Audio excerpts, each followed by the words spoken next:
Hi, my name is Jamie Rue, and today I'm going to talk about the Turtles All the Way Down book tour. I went to John and Hank Green's first stop of the Turtles All the Way Down book tour. If you have not heard of John and Hank Green, they run the Vlog Brothers, SciShow, Crash Course, Mental Floss, Healthcare Triage. They co-created VidCon. And also, John Green is a New York Times bestselling author. Probably you've heard of Fault in Our Stars. He just came out with a new book. It's called Turtles All the Way Down. If you want to read this book, or if you want to know what it's about, I have 2 videos already up about this. I have a spoiler-free and a spoiler review. So if you already read this and you want to hear my thoughts on it for some reason, then you know that video exists, and so does the spoiler-free review if you haven't read it. Also, I'm sorry about the mess and about any traffic sounds, but I'm a mess. So basically, I went to go see John and Hank Green on their first stop of the Turtles All the Way Down book tour, and I filmed some stuff. Not really all that much. I included little snippets of it in my spoiler-free review, but this is a fuller version in case you wanted to go to the book tour and can't, or in case you, I don't know, just wanted to know how the tour was for me. I don't know why you'd care about that, but this is a vlog sort of thing, except I'm really bad at vlogging because I get like nervous about people staring at me because I'm like talking into my camera, and no one wants that. So I don't do that in public. So this is kind of like a one-time thing, but I will be popping in with some commentary throughout this. So, okay. All right. So the night started out with me walking into the theater and freaking out.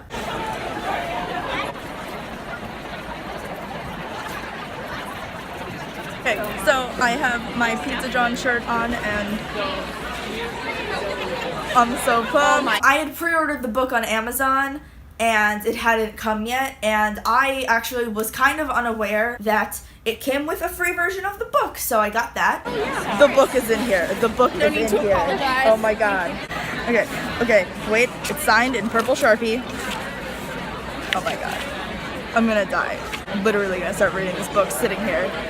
This poster is the thing that I have received and will be going on my bedroom wall. There was this little pamphlet that came with it that has a whole bunch of little poems in it, and there was a letter to people who were there by themselves. I feel this so hard right now. Oh my god. Okay, so then John Green came out, and I failed to actually record everyone screaming when he came on stage, but I did film his reaction to it. That was such a warm reception, I forgot what I was going to say, but what I was going to say is my name. I'm John Green. This is my new book, Turtles All the Way Down. And then he read part of Turtles All the Way Down. There's not that big of a spoiler. Basically, it was part of the beginning of chapter 3. The main character is named Aza, and she has OCD, and this billionaire in her town has disappeared, so she's trying to solve that mystery. But for some people, the invasive can kind of take over, crowding out all the other thoughts until it's the only thought you're able to have, the one you're either perpetually thinking or distracting yourself from. You're watching TV with your mom, this show about time-traveling crime solvers, and you remember a boy holding your hand, looking at your finger, and then a thought occurs to you out of nowhere. You should unwrap that Band-Aid and check to see if there's an infection. You don't actually want to do this. It's just an invasive. Everyone has them. But you can't shut yours up. Since you've had a reasonable amount of cognitive behavioral therapy, you tell yourself, I am not my thoughts, even though deep down you're not sure exactly what that makes you. Then you tell yourself to click a little X in the top corner of the thought to make it go away, and maybe it does for a moment. You're back in your house, on the couch, next to your mom, and then your brain says, well, but wait, what if your finger's infected? Why not just check? The cafeteria wasn't exactly the most sanitary place to reopen that wound. And then you were in the river. Now you're nervous because you've previously attended this exact rodeo on thousands of occasions, and also because you want to choose the thoughts that are called yours. But the river was filthy after all. Had you gotten some river water on your hand, it wouldn't take much. Time to unwrap the Band-Aid. Okay, so that happened, then there was a brief Q&A, and I didn't. And then, this happened, and I don't really know how to explain this. So Hank and John Green had both said that there was a bit that they weren't sure was going to work on their podcast, Dear Hank and John, and I thought it worked. Lawrence Turtleman. I am a doctor of turtle studies at the University of Turtles, and I was asked to asked by the Green Brothers to give you a presentation today. I'm not entirely sure why, but I do have several areas of expertise, so I wanted to share with you some of my enthusiasm and knowledge. And I hit the wrong button. The aardvark, the only member of the order Tubulidentata. Of course, there used to be others, but they've all gone extinct. You might think that the oh, it's sad. No, it's okay. The majority of organisms have gone extinct. We're all gonna die. It's nice to be able to think phylogenetically, because that way we can think about how we're all members of the same family. Even species as different as humans and turtlemen. Thank you very much for having me out. I'm available for speaking gigs all over the state of America. It's a real pleasure to see you. Thank you to the Vlog Brothers.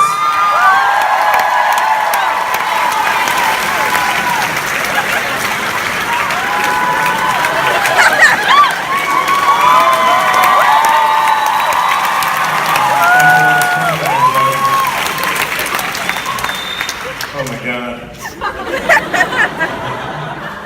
He said that I would get mad, but I'm not mad at all. Then John Green had sort of a Q&A thing. The Q&A was mostly about writing. He gave some pretty solid insight into his process writing. I'm actually sad that I didn't get more of it. John Green speaks in these sentences that are so eloquently crafted in a way that I just cannot do, and I don't know how he does it. In the end, to be honest, the thing that was hardest about writing it was the getting out of my head enough to be able to write it. Writing for me had always been a way, it had always been sort of a coping mechanism for my brain problem, that I'd have these thoughts that seemed to come from outside of me, and that would be very stressful for me, and at times really kind of scary and overwhelming, and I would feel, like I wasn't, driving the bus. Writing kind of stopped being what it had always been, which was a way out of that. Like, I could imagine what it was like to be someone else, have someone else's problems, and that provided sort of like an almost magical, almost supernatural escape from that problem that I had. And writing kind of stopped being that. I think there were a lot of different reasons why that was the case, but I think in the end I had to decide that it was okay if I didn't write another book, that like the world would be fine, like everybody who cared about me in my life would still care about me and everything, and in letting go of the expectations and the fear that I had about writing, it became really enjoyable again. And so, to be honest, the hardest part was everything that came before writing the first paragraph, which I wrote in a Gmail draft window. One afternoon, and then I reread it and I was like, oh God, it's over. Then Hank Green came out on stage for the first time, and they did a live episode of their podcast, Dear Hank and John. So here are clips from that. Hello and welcome to Dear Hank and John. I prefer to think of it as Dear John and Hank. It's a comedy podcast about death where two brothers answer your questions, give you news, advice, and menu on the week's news from both Mars and AFC Wimbledon. John, how you doing? A little stressed out. You said you were inviting me back to the stage. It was the first time I went on the stage. My mistake. Hank. Yeah. I don't know if you had the opportunity to see Dr. Lawrence Turtleman's performance. Did you see it? Yeah, I thought it was great. Yeah, it was so good. You learn, you laugh, you cry. I had this dream that the weekend before the book came out, I spent with John Cena or Senna. I literally don't know the guy's name. He's a professional wrestler, and I don't know anything about him. But in my dream, he was so unbelievably kind to me. And so generous and thoughtful. It was like an angel appeared to me in a dream in the form of this professional wrestler. And he was like, listen man, it's gonna be okay. I understand what it's like. I go out in front of 30,000 people every Saturday and I beat people up.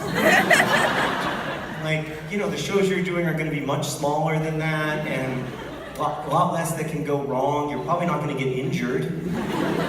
So I'd just like to thank John Cena for that. Maybe I should say that this podcast is brought to you by John Cena. Yeah! This is where you would say his catchphrase, if only you knew it. It's just like, John Cena! I don't know what it is. Can you smell what The Rock is cooking? That was The Rock's catchphrase. That's the only one I know from professional wrestling. John Cena's catchphrase, strawberry milkshakes for everybody! Is that what he says? Is it really?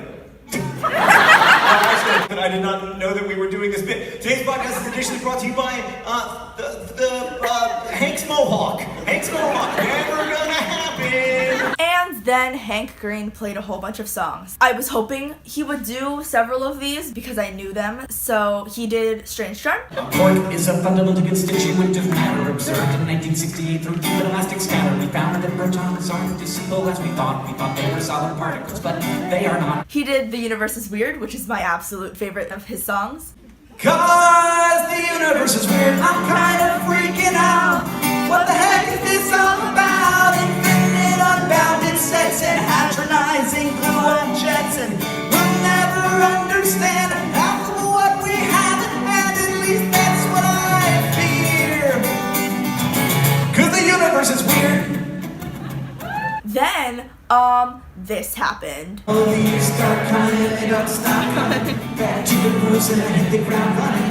To make sense, not to live for fun. Your brain gets smart, but your head gets dumb. So much to do, so much to see. So what's wrong with taking the back streets? You never shine if you don't glow. You never know if you don't go. Oh, hey now, you're an all-star. Get the game on, go play. Oh, hey now, you're an all-star. Get the show on, get paid. And all that glitters is gold. Only shooting stars break the mold. We mostly thought it was funny. I loved it. It was hilarious. And then, this song, which accurate to my life. We exist and then we don't. That's just how we do. Everyone you know someday will also be dead too. We're all gonna die. We're all gonna die. It's the one true thing on which every living thing can rely. We're all gonna die. We're all gonna die. It's the one thing you can't live through. There's nothing that you can do with you and me and us. We're all gonna die. I didn't film too much more after that. There was, so then the final song that they did right before the show ended was a song about an anglerfish. Hank Green also, explained the anglerfish, which was great. If you're a fish and you're the only fish within a cubic mile and it's time to make a baby, it's like, hello! You think it's hard for us. Imagine that. In New York City, there's a person, oh God, there's so many. Deep sea anglerfish has developed a peculiar strategy for handling this problem, which is that when a male anglerfish is born, he's just like a nose and some fins, so he can swim around, and testicles. And his entire mission, he doesn't have a digestive system. He cannot survive on his own, and his entire mission in life is to sniff out a female anglerfish. And if he finds one, he will bite her on her side, and then there's an enzyme in her skin that dissolves his lips, and their circulatory systems will fuse together until her heart feeds his body. We've all met this guy, right? And then, when it's time to make...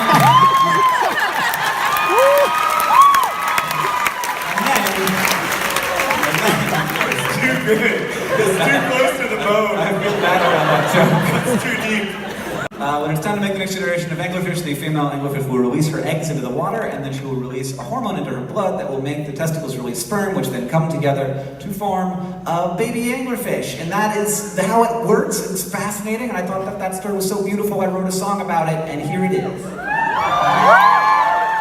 Yes, it's true that I once went through life as a guy who always had to rhyme life with strife. Yes, I've been burned and I've been spurned, and through it all, my friends, I've learned that love is not about whether you get stabbed, it's how slow the knife gets turned. You can't get a knife in your life without life. You can't eat the dish, you only ever eat fish. You can't feel alone, it's all you'll ever know. Yeah, the deep-sea anglerfish has no reason to be happy, but it has a freaking idea what it wants to be. Thank you so much for coming to our show tonight.